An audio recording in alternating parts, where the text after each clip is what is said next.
You ever get that gut feeling sitting there with your coffee thinking the craziest part of your day is going to be running out of sugar?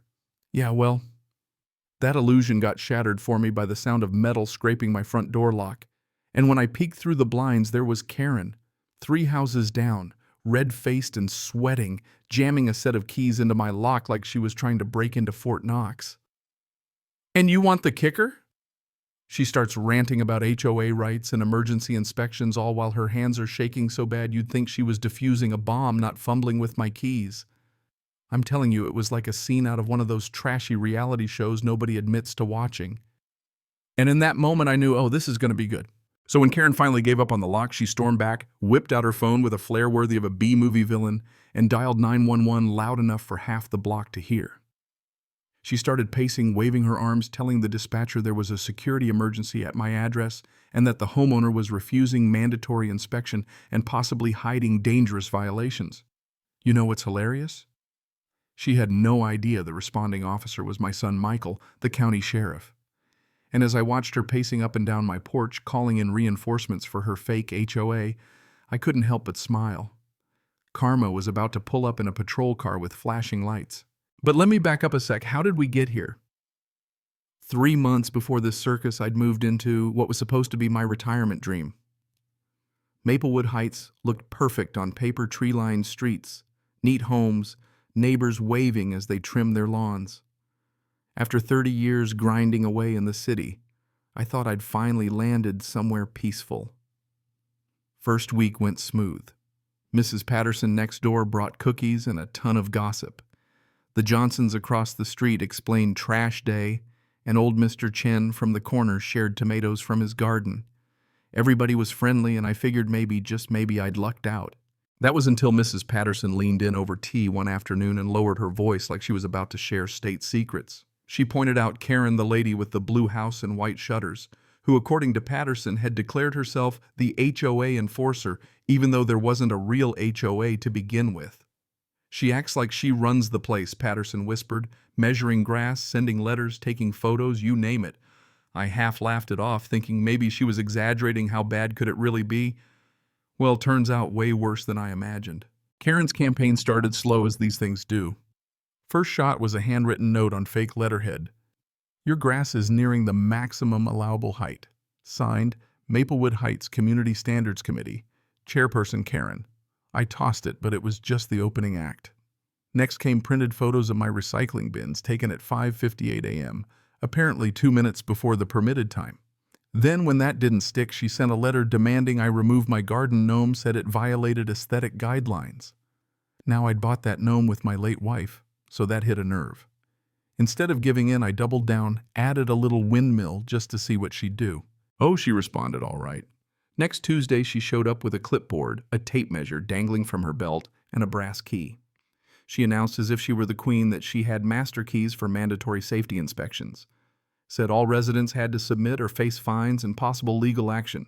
She was dead serious, absolutely convinced she could waltz in any time.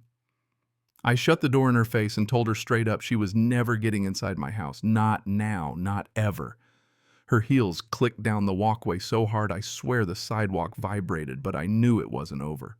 For the next 2 weeks, Karen took it to a new level. She'd park at the end of my drive, snapping pictures, measuring my mailbox, counting flowers, checking porch railings with a ruler. She bought a real camera, a surveyor's wheel, and made her own forms. And then for backup, she dragged in Brenda, her compliance committee. They'd strut up and down the street with matching clipboards looking for violations like a couple of suburban FBI agents. They cited me for my house numbers being 1/4 inch too high. Yeah, sure, shadows from my porch light, even the color of my doormat. Karen had made herself a spiral-bound community standards manual complete with charts and diagrams and started dropping copies on every doorstep. It was all pure fiction, but she sold it with such confidence you almost had to admire the commitment. She didn't stop there. Oh no. She held fake compliance hearings. Just her and Brenda wore laminated badges and tracked violations in files she updated daily. She even staged mandatory community meetings in the park where the only attendees were herself, Brenda, and a very confused Mr. Chen who thought it was a city council thing.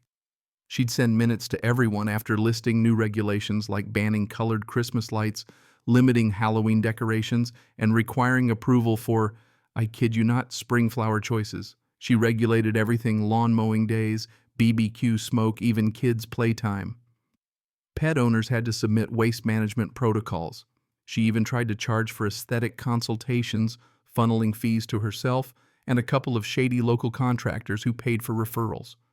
The whole thing was a racket, and people were getting scared. It started getting real dark around the neighborhood. Curtains stayed closed. The Johnsons started talking about moving.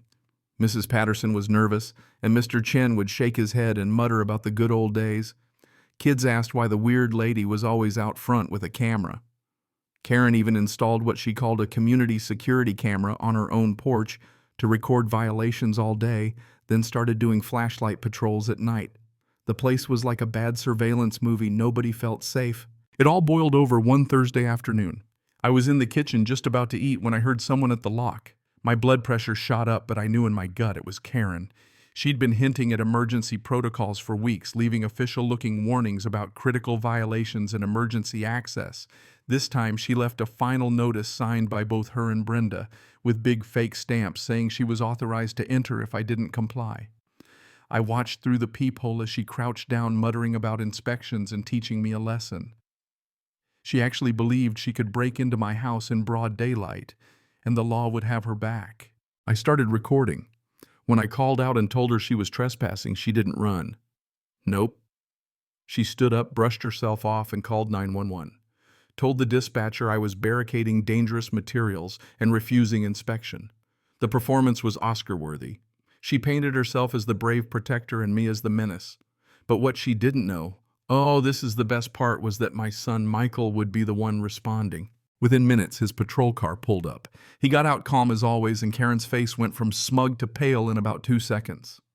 She tried launching into her dangerous homeowner speech, but Michael just listened, asked her to show any real authority or legal right for her inspections. She fumbled for her fake papers, and he read them over, then looked her dead in the eye and explained in front of the entire neighborhood now gathering to watch that what she'd done was criminal trespassing, making a false police report, impersonating an official, and straight-up harassment. It was glorious. Karen crumbled. Mrs. Patterson, the Johnsons, even Mr. Chen came out to watch as Michael wrote her up and promised that any more nonsense would bring even bigger consequences. That would have been sweet enough, but it didn't stop there. A week later, Karen got her summons: criminal trespassing, false reporting, fraud, mail fraud, even tax evasion when the IRS saw her fee racket. Turns out she'd tried this in other neighborhoods before. Brenda got charged too, and the neighbors all signed a petition to make sure there'd never be a fake HOA again. The news got wind, and suddenly similar self-appointed enforcers across the state were getting busted. People started talking again, sharing meals kids played outside without fear, and for the first time in months it felt like a real neighborhood. As for me, I celebrated with a trip to the garden center and bought myself a new gnome. This one dressed as a sheriff, tiny badge, and all standing watch over my original guy. Every time I look at him, I remember real authority isn't about bullying people, it's about protecting them from bullies. And Karen. She learned the hard way that when you make up your own rules, sometimes the real law comes knocking and it doesn't wear a laminated badge. So tell me, do you think justice was served? Or did we just witness another flavor of community madness? Drop your thoughts below. I got a feeling this debate is just getting started.